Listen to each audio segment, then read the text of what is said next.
Clairaudient people usually are the people that ask you a question and answer it at the same time. And the reason is because if I'm asking you a question, I'm already hearing the answer.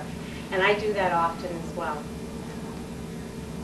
The other and the last sense that you have is clairvoyant.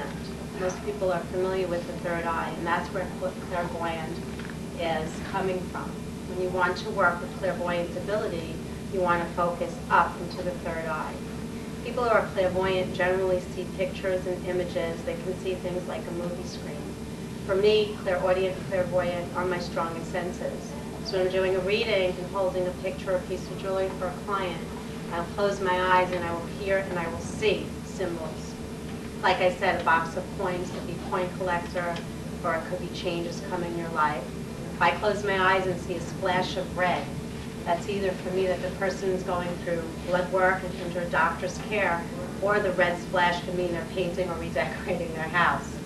So again, if you're doing this, you have to write down things so you can develop your own symbols so that you can begin to understand them.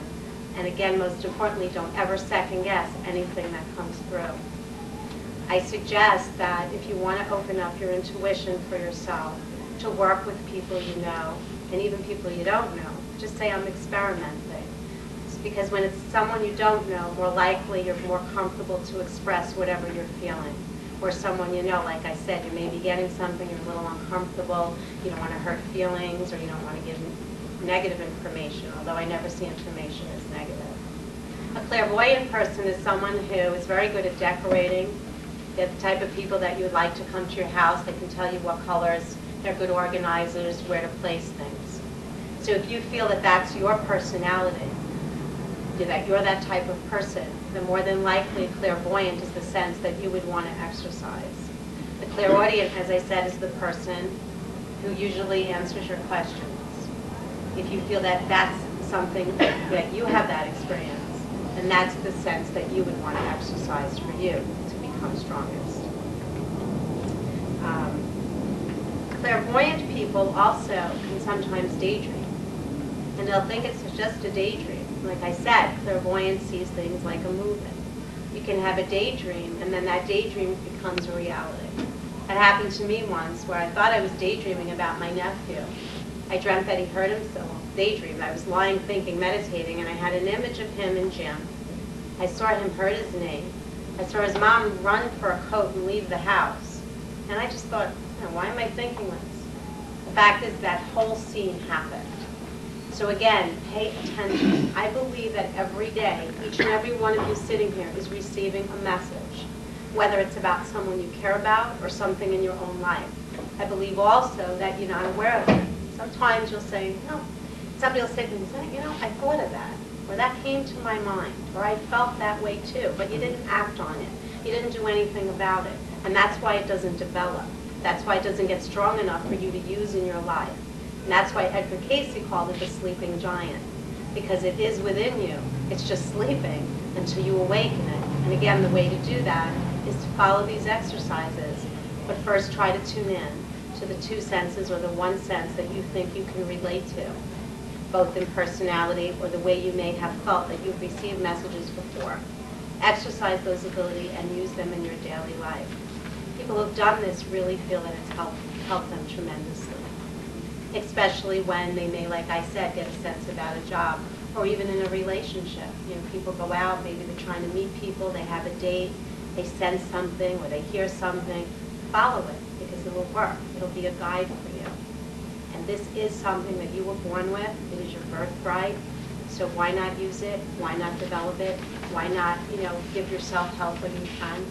It's good to go to a psychic, and I'm not going to deny that, because that's what I do. But, you can't go to a psychic every minute of your life, or every week. At some point, you have to be able to help yourself. And this can really, really help you once you've developed the senses. Also, it's very important, besides meditating, whatever your form of prayer is, however each of you pray, whatever your belief system is, prior to trying to maybe just open up or working with someone, is to start with a set of prayer, anything you're comfortable with. and ask that the information that you're receiving comes through from the positive energy. And also that, that you're guided with positive thoughts, that you're allowed to be open. The universe help you open up and allow you to use this information in a positive way. And like I said, I haven't, this was something I was born with, so it's not something I went to develop, but I would assume that because it's something I'm using daily, that is why it is so strong for me. Because when I first started, I used to get nervous and to think, what if the person sits down and nothing's coming through, And also I would be sensing, feeling here, everything so rapidly. Originally for me it was kind of hard to break things down and coordinate to a person so I can give them information in a very organized way, which obviously I can do now. But again, I feel, even though it was natural for me, it's strong because I use it every day. So again, I'm not saying to do this to become a reader unless you do have an ability and maybe you want to exercise this and go out and read, but most importantly for yourself. I'm doing this work about 20 years. I read people both in my home, and as I said, I have clients around the world. When you're using this work or gaining the information, what you're dealing with is energy, and we are energy. And Bob has always said energy is not created nor destroyed. So it doesn't matter if you're reading someone at a distance or in front of you, but you're tapping into energy. And when you're doing this and praying and meditating and opening up, that's what you're doing. You're opening up your chakras to tap into the energy so the information can flow through you. So I'm done with this part of the segment. I'm going to do some spot readings, but does anyone have any questions? Yes? I can understand what you're talking about, like you sort of see things. Like one time I went to a friend's house, and before I went there, I was daydreaming about the house. And when I went there, it was set up just the way it was in the daydream, which wasn't what it usually was.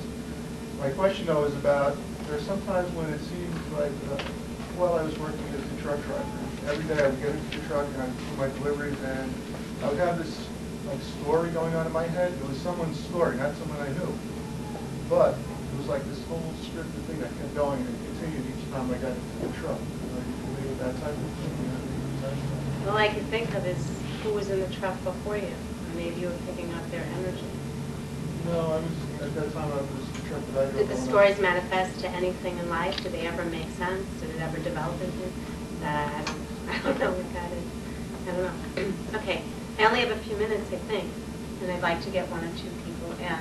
I'm hearing the name, not 10 minutes, okay. I'm hearing the name Michael really, really strong. I'm not sure where it's going. Does anyone have anyone who's in spirit named Michael on the show? You do? Michael, who's passed on? Yeah. Do you know if he died around this time, or it's his birthday, or you're celebrating something? Because sometimes when a spirit comes so strong, it's usually around their birth. Do you know when he died? Yes. It wasn't around now? No. Do you know when his birthday was? In October. It wasn't around now, okay. Is there anything going on around you, some kind of celebration, or are you looking to change something in your job, or? We went to the same church together. No, same church. I'm thinking of leaving that church. You're thinking of leaving, so there's some kind of change. Is there something pulling you, like you're having a hard time making that decision? Sort of, but... You have your reasons. Mm-hmm. I don't know what he's trying to say. I know his presence is very strong. I'm hearing something, maybe you want to be a little more patient, maybe give it a little more time. Does that make sense to you? Could be. Yeah. Okay, because maybe something that you felt, I hate to use the word negative, but maybe something that made you feel uncomfortable Yes. will wash away. That's what he's saying. Because he feels like you've done something there, you've done a lot there, not only giving of yourself, but growth-wise. Mm-hmm. And he participated somehow in that with you, okay? He's very strong with you today, and almost patting you on the shoulder and saying not to worry. So maybe just give it a little more time. For some reason, he doesn't want you leaving there. So maybe you have to help one more person.